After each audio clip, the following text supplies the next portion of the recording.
What's going on, guys, and welcome to another episode of Coffee with Rob. Now, today we're going to talk about how to lose fat without counting calories. At the end of this video, or towards the end, I will give you a really simple strategy that you can apply today to help you work towards your fat loss goals without counting a single calorie. Before I dive into that, I do want to speak about calorie counting, the benefits of it, why people do it, and also why people don't do it as well, and talk about maybe why a lot of the popular diets have decided to get rid of it as well. So let's dive straight in. When people talk about calorie counting in particular, a lot of words are thrown around like obsessive, unsustainable, boring, can't be arsed, these type of statements. And if I'm honest, these statements usually come from people who haven't done it for that long, or have maybe adopted it when they really shouldn't have. And there's a small group of people that maybe calorie counting wouldn't benefit, and those people are people who have disordered eating patterns or disordered eating. And I would never advise anyone with disordered eating to count calories. There's other approaches you can take, but that's not one I would take. So with that said, a calorie is just a unit of measurement. It tells us how much energy is in food. So when you scan a Mars bar into MyFitnessPal and it says 250 calories, that's how much energy is in that food. It doesn't tell you how much sugar. We're not talking about how much sugar, protein, or fats are in that food. We're talking about how much energy is in that food. And because it gives you a value for each food when you're counting and tracking calories, it gives you a point of reference. And when you have a point of reference, then we can manipulate how much food we're eating on a daily basis or a weekly basis. We can manipulate that total number based on how much we can eat to maintain the same weight. And we can manipulate how much food we're eating, how many calories we're eating in order to lose, maintain, or gain weight, whatever your goal is. The holy grail of dieting seems to be intuitive eating. And intuitive eating is just a fancy way of saying just listening to your body, being your own expert, and listening to when you're hungry, when you're not hungry, when you're full, when you've had too much or had too little. And you can't expect to be an intuitive eater straight off the bat, nor can you expect to be an intuitive eater after counting calories for a couple of weeks. Intuitive eating comes from years of tracking meticulously or dieting with great success using another method. Ironically, in my opinion, the easiest and fastest way to become an intuitive eater is kind of the holy grail of dieting, like we said, is to count calories for a prolonged amount of time. Yes, it's a pain in the arse. Yes, it's not that fun. Yes, you may have to weigh and measure certain foods. But if you did that, and I'm not talking doing it for 2 weeks, I'm talking doing it for 3, 6, 9 months and stay consistent and got the benefits from eating in a caloric deficit, using a calorie tracking app, you would then be in a much better position to eyeball foods, to be an intuitive eater. That doesn't come in overnight. You can't just decide to be an intuitive eater. And like I said, the people that promote intuitive eating without any sort of structure before that usually are talking around disordered eating. They're talking around people who should stay away from calorie tracking, and that might work for some people. With the vast majority of people, they can't become intuitive eaters unless they've gone through some process of tracking food beforehand. Now, with all of that said, everything works. Every diet works. Keto works. Low carb, paleo, intermittent fasting, Slimming World, Weight Watchers, it all works. The mechanism behind you making progress on those diets is a calorie deficit. All of these diets, like I said, they take either a food group, a main food group away from you to elicit less calories, which will lead to a calorie deficit.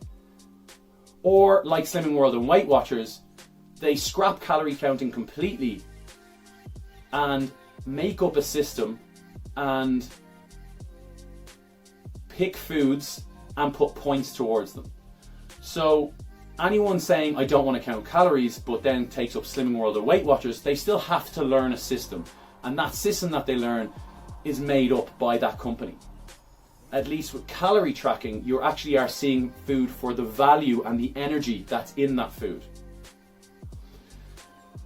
With all of that said, and keeping in mind everything works, nothing works without consistency. So if you're someone who refuses to count calories, has tried it for a long time and is unable to stay consistent with it, then the following method might work really, really well for you. Before we jump into that, in reference to all the diets we've just spoken about, as I said, they all work, but a lot of them, we're talking keto, low carb, have worked for a lot of people, but the vast majority of people don't find that they're able to pass what I call the 1 year test. And the 1 year test is, if you ask one of your friends who's taken up, say, paleo or keto, and ask them, do you see yourself doing that 1 year from now? And if they say no, then it's really only a short-term approach at best. What all of these diets do, as I said, is they scrap calorie counting and dress up a calorie deficit. And there you go. It's a calorie deficit in a dress. Now, going back to consistency, if you can stay consistent with any of those diets, by all means do them.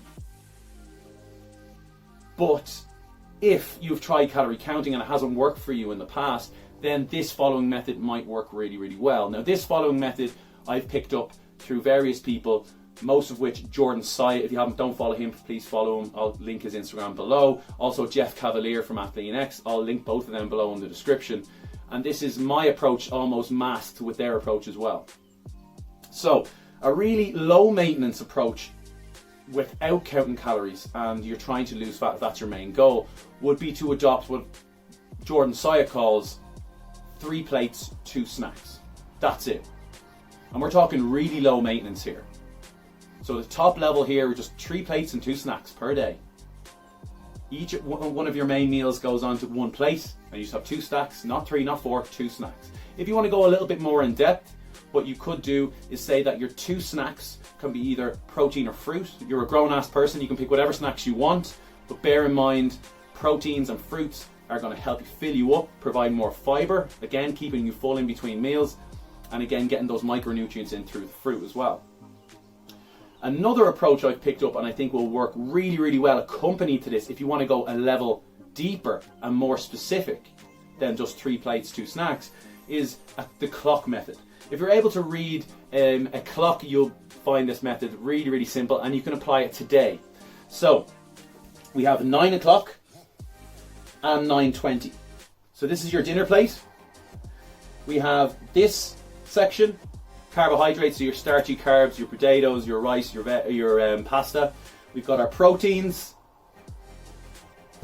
We've got our veg. Now the mistake people make is that this is all skewed up. They have very little veg, they have a small portion of protein, and the majority of the plate is made up of carbohydrates. Now that's not a problem in and of itself.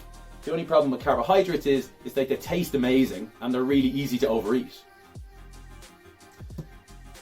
My opinion, the majority of people watching this do need to increase their protein intake. Now that's a very generic statement, but the majority of people do need to increase their veg.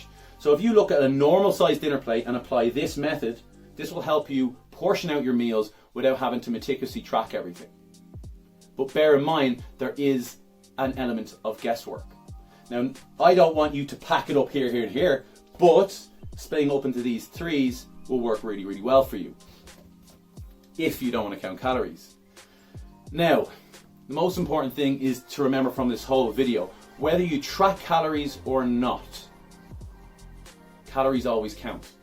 Because calories is what makes up the energy in food. And to lose weight, we need to be in a calorie deficit, which means we need to eat less calories than our body requires to maintain your current weight. If you want to pick this video up in a visual infographic, I've linked a post I've written 2 months ago. It's linked below. It explains what we've just spoken about in more concise detail. It gives you more of a plan of how to apply that 3 plates and 2 snacks rule. But I hope you found that video helpful. I hope you can join us tomorrow when we talk about how to progress using the same weights while working out at home. So thank you so much for tuning in, guys. Chat tomorrow.